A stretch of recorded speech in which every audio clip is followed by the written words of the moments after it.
Assalamualaikum warahmatullahi wabarakatuh. Selamat datang di channel catatanku. Video kali ini adalah cara lapor pajak bagi karyawan swasta yang sudah memiliki bukti potong formulir 1721A1. Sebelumnya, apa yang perlu disiapkan yaitu pastikan sudah registrasi DJP online, kemudian siapkan bukti potongnya bagi karyawan. Siapkan kartu keluarga bagi yang sudah menikah, kemudian daftar harta dan utang akhir tahun. Sekarang kita mulai buka browser, kemudian masuk ke djponline.pajak.go.id. Kita bisa masukkan NPWP, password, dan kode keamanannya, kemudian klik login. Ini adalah tampilan beranda, kemudian bisa masuk ke menu atas dan klik lapor. Setelah itu ada dua pilihan pelaporan, yang pertama dengan e-form dan e-filing. Kita cobanya sekarang e-filing ya. Nah, di sini adalah daftar SPT yang tahun lalu, karena ini baru, jadi kita buat langsung SPT. Ini bisa disesuaikan aja ya, karena untuk karyawan dan tidak melakukan pisah harta, ini jawabannya seperti ini. Kemudian kita menggunakan formulir, bentuknya formulir 1770S. Setelah itu kita pilih tahun pajak untuk 2021, SPT normal. Selanjutnya, nah untuk di sini adalah PPh final. PPh final itu seperti hadiah.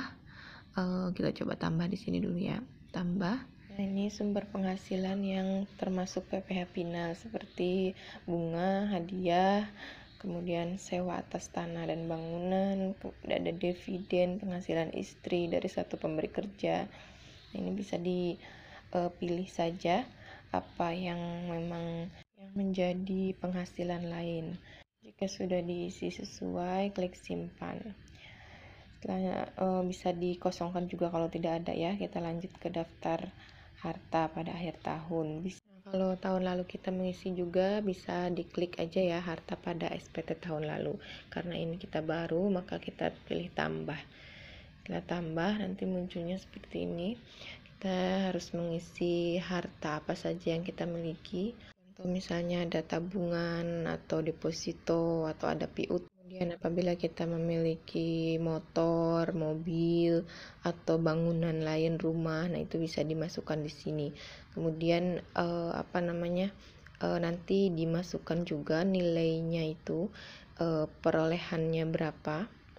Nah ini nah ini nama hartanya ditulis, tahun perolehannya ditulis, dan harga perolehan. Harga perolehan itu harga kita waktu membeli, bukan harga sekarang. Jadi kalau misalnya aset motor itu waktu kita belinya 5 juta, kita tulis 5 juta, seperti itu. Nah, setelah kita ke daftar harta, kita masuk ke daftar utang akhir tahun. Kita mulai tambah di sini, kemudian kode hutang itu misalnya utang pinjaman bank atau kartu kredit atau lainnya, itu bisa dipilih, disesuaikan. Kalau nggak ada, kita juga bisa mengosongkan. Lanjut ke daftar tanggungan. Nah ini makanya tadi siapkan kartu keluarga bagi yang sudah menikah, bisa pilih tambah, kemudian masukkan nama, nik, hubungan keluarga, kemudian pekerjaannya. Ini bisa ditambahkan berulang-ulang. Ini kemudian setelah itu pilih selanjutnya.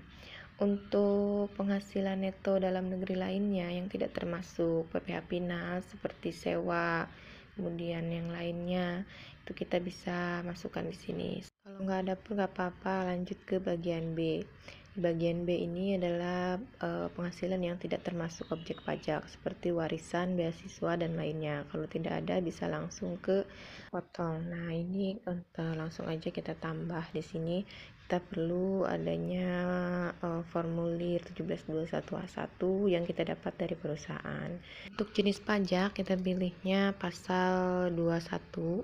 Setelah itu untuk NPWP pemotong, masukkan yang ini. Kemudian untuk nomor bukti potong yang ini, tanggal bukti potong yang ini, kemudian jumlah PPh yang dipungut yang ini.